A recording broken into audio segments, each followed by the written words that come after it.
Com class 10। आज मैं general math की पेयरिंग स्कीम 2025 के आर्ट्स ग्रुप के बारे में आपको इस स्कीम में इस वीडियो में आपको बताऊंगी।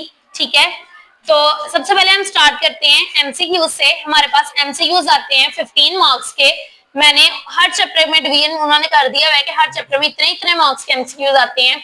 चैप्टर 1 में 2 मार्क्स के आता है, चैप्टर 2 में 2 आते हैं, चैप्टर 3 में 1, चैप्टर 4 में 2, चैप्टर 5 में भी 2, चैप्टर 6 में 2, चैप्टर 7 में 1, चैप्टर 8 में 1, चैप्टर 9 में 1 और चैप्टर 10 में 1। यानी हमारे पास ये इन डिवीजन में हमारे पास एमसीक्यूज आती हैं कि इन चैप्टर्स में आपके पास इतने इतने एमसीक्यूज आपके पास आ रहे हैं। ठीक है, नेक्स्ट मैं बताती चलूं सबसे पहले शॉर्ट क्वेश्चन के बारे में कि हमारे पास शॉर्ट क्वेश्चन है, इसकी 3 जूज होती हैं शॉर्ट क्वेश्चन की। ठीक है, पहली जूज है क्वेश्चन नंबर 2 है। 9 आपके पास शॉर्ट क्वेश्चन आएंगे, 9 में से आपने 6 शॉर्ट क्वेश्चन करने होंगे। हर क्वेश्चन के 2 मार्क्स होंगे और 12 मार्क्स के आपके शॉर्ट क्वेश्चन बनने हैं। ठीक है, पहली जो जूज आपकी कंप्लीट हो रही है वो चैप्टर 1, 2 और 3 चैप्टर्स कंप्लीट हो रही है।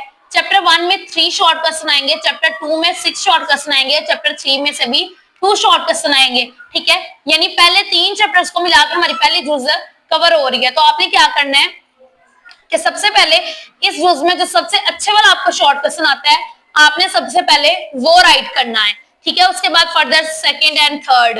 ठीक है, उसके बाद है चैप्टर नंबर क्वेश्चन नंबर 3। ठीक है, इसमें भी 9 शॉर्ट क्वेश्चन आएंगे, 9 में से आपने कोई से 6 शॉर्ट क्वेश्चन करने हैं और हर शॉर्ट क्वेश्चन के 2 मार्क्स हैं। ठीक है, चैप्टर भी और शॉर्ट क्वेश्चन भी दे दिए, चैप्टर 4, 5 एंड 6। यानी इन 3 चैप्टर्स को मिला के आपकी एक जूज कंप्लीट हो रही है।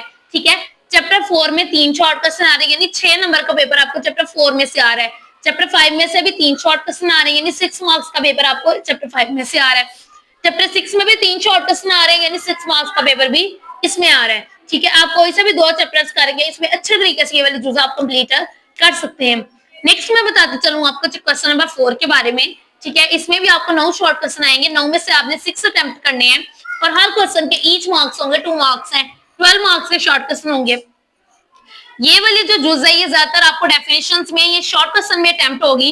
ठीक है, ये चैप्टर 7, 8, 9 और 10 यानी इन 4 चैप्टर्स की बेस पे ये एक चैप्टर आपके ये एक जूज कंप्लीट होगी। ठीक है, और हर जूज में से हर चैप्टर में से आपको चैप्टर 7 में से 3 शॉर्ट क्वेश्चन आ रही है, यानी 6 मार्क्स का पेपर आपका चैप्टर 7 में से आ रहा है। चैप्टर 8 में से 2 शॉर्ट क्वेश्चन आ रहे हैं, यानी 4 मार्क्स का पेपर आ रहा है। चैप्टर 9 में से हमें 2 शॉर्ट क्वेश्चन आते हैं, यानी 8 मार्क्स का पेपर चैप्टर 9 में से 4 मार्क्स का पेपर हमें चैप्टर 9 में से आता है। चैप्टर 10 में से भी 2 शॉर्ट क्वेश्चन आते हैं, यानी 4 मार्क्स का पेपर हमें चैप्टर 10 में से आता है। नेक्स्ट में आपको बताती चलूं लॉन्ग क्वेश्चन के बारे में कि लॉन्ग क्वेश्चन आपके 24 मार्क्स के लॉन्ग क्वेश्चन होते हैं। ठीक है, हर क्वेश्चन में आपके पास ए और बी पार्ट होगा। क्वेश्चन नंबर 5 है वो 8 मार्क्स का होगा, इसका फर्दर ए और बी पार्ट होगा।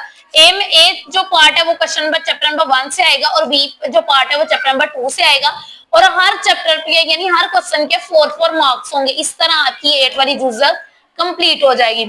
नेक्स्ट है चैप्टर नंबर क्वेश्चन नंबर 6 है, इसमें 8 मार्क्स के शॉर्ट क्वेश्चन आते हैं। ठीक है, ए और बी पार्ट है, ए वाला जो पार्ट है हमारे पास वो चैप्टर 3 में से आएगा और बी वाला पार्ट चैप्टर 4 में से आएगा। ठीक है, इस तरह ये क्या होगा, ये आपका सिलेबस ये आपका कवर हो जाएगा शॉर्ट क्वेश्चन लॉन्ग क्वेश्चन और हर चैप्टर में से आपके 4 नंबर का लॉन्ग क्वेश्चन आ जाएगा। नेक्स्ट है क्वेश्चन नंबर 7 है, इसमें 8 मार्क्स का लॉन्ग क्वेश्चन आएगा आपको। इसके भी फर्दर 2 पार्ट होंगे, जो ए पार्ट होगा वो चैप्टर 5 में से आएगा और जो बी पार्ट होगा वो चैप्टर 8 में से आएगा। नेक्स्ट क्वेश्चन नंबर 8, वो भी 8 मार्क्स का है, उसमें इसकी भी फर्दर ए और बी डिवाइड की हुई है उनकी जुजें। ए है चैप्टर 6 और बी भी चैप्टर 6, यानी क्वेश्चन नंबर 8 है उसकी 2 ही जुजें हैं और वो दोनों ही चैप्टर 6 में से आ रही हैं। इधर से अंदाजा लगा ले चैप्टर 6 इज मोस्ट इंपोर्टेंट और इस चैप्टर में से सबसे ज्यादा पेपर आता है। नेक्स्ट मैं बताती चलूं क्वेश्चन नंबर 9 के बारे में, इसमें भी 8 मार्क्स का शॉर्ट लॉन्ग क्वेश्चन आता है। इसकी भी 2 जुजें ए और बी, चैप्टर 9 में से भी 4 मार्क्स का पेपर आता है और चैप्टर 10 में से भी 4 मार्क्स का पेपर यानी 4 मार्क्स का लॉन्ग क्वेश्चन आता है। नेक्स्ट मैं आपको बताती चलूं कि चैप्टर्स और मैंने उनके मार्क्स लिख दिए गए हैं। ठीक है, इनमें मैंने बता दिया कि चैप्टर 1 में से कितने मार्क्स का पेपर आता है और बाकी चैप्टर्स में से फर्दर कितने मार्क्स का पेपर आता है। ठीक है, चैप्टर 1 में से 12 मार्क्स का पेपर आता है, चैप्टर 2 में से 14 मार्क्स का आता है, चैप्टर 3 में से 9 मार्क्स का आता है, चैप्टर 4 में से 12 मार्क्स का आता है, चैप्टर 5 में से भी 12 का आता है, चैप्टर 6 में से 16 का आता है, चैप्टर 7 में से 7 का आता है, चैप्टर 8 में से 9 मार्क्स का आता है, चैप्टर 9 में से 9 मार्क्स का, चैप्टर 10 में से भी 9 मार्क्स का पेपर आता है। ठीक है, अगर इस तरह आप चैप्टर 1, 2, 4, 5 और 6 यानी ये मोस्ट इंपोर्टेंट 5 चैप्टर्स हैं, इन चैप्टर्स को आप लोग अच्छे तरीके से कर ले तो उम्मीद है कि हर बच्चा पास हो जाएगा। इसमें long question, short question, MCQ सारा कवर हो जाएगा। ठीक है, इस लेक्चर में मैंने आपको आज जनरल मैथ की पेयरिंग स्कीम के बारे में बताया है। ठीक है, और फर्दर आपको हर जुज का बता दिया गया है कि कौन सी जुज कैसे कंप्लीट हो रही है और कौन से चैप्टर्स मोस्ट इंपोर्टेंट चैप्टर्स है जिनमें से सबसे ज्यादा पेपर आता है। ठीक है, इंशाल्लाह मुलाकात होती है नेक्स्ट लेक्चर पर। अल्लाह हाफिज।